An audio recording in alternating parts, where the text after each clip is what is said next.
Je suis Caroline Darmon et ça fait un peu plus de 20 ans que je travaille. Maintenant, je m'occupe de ce qui est RSE, donc tout d'abord pour Publicis Conseil et puis depuis le début d'année également Publicis France.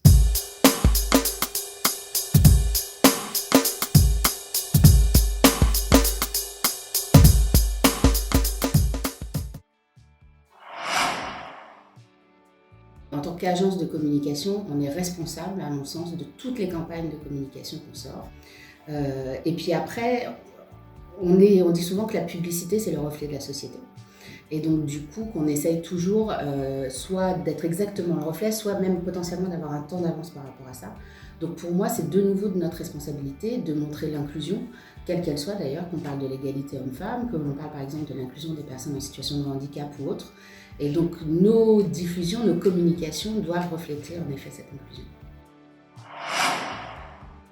Ça reste potentiellement assez banal comme exemple, mais je trouve qu'il y a quand même quelque part un avant-après. Et il y a deux campagnes qui touchent les femmes en particulier, qui pour moi sont très symboliques justement de ce sujet. Il y a la campagne Always, qui a été une des premières à justement montrer la confiance qu'on devait redonner aux femmes en elles dans leur vie de tous les jours. Et puis de l'autre côté, la campagne Dove, où c'était quand même la première fois où une marque de beauté montrer des femmes telles qu'elles étaient, sans retouche, et surtout qui ne montraient pas l'idéal a priori absolu féminin, dans lequel en plus les femmes ne se reconnaissent pas, et sur lequel il y a une vraie frustration parce que du coup il y a même potentiellement des rejets. Ça crée des impacts forts sur la société et sur les femmes en particulier. Quand on pose la question aux femmes si en voyant la pub ça a des effets sur elles, il y a quand même 82% des femmes qui disent que ça leur donne des complexes de voir des publicités qui montrent du sexisme potentiel. Et puis il y a 66% des femmes qui disent qu'en fait elles zappent tout simplement la publicité quand ça les confronte à de nouveau une image sexiste potentielle. On peut changer la donne.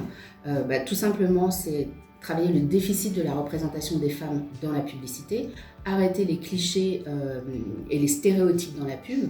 Et l'expert en général, de toute façon, dans la pub est beaucoup plus souvent un homme qu'une femme. Et donc, c'est vraiment lutter contre ces recettes et se poser à chaque fois la question de est-ce que finalement, je ne suis pas en train de reproduire des stéréotypes. Et puis la dernière chose qui est hyper importante dans les métiers d'agence, c'est qu'aujourd'hui, il y a seulement 11% des directeurs de création qui sont des directrices de création. Ça aiderait quand même un peu plus d'égalité aussi dans ces métiers-là, tout simplement. Il y a tout un mouvement depuis au moins 2 ans maintenant sur justement ces campagnes qui essayent de sortir des rôles habituels des femmes et qui sont plutôt des campagnes marques d'ailleurs, d'engagement global et pas forcément des campagnes produits sur ces problématiques.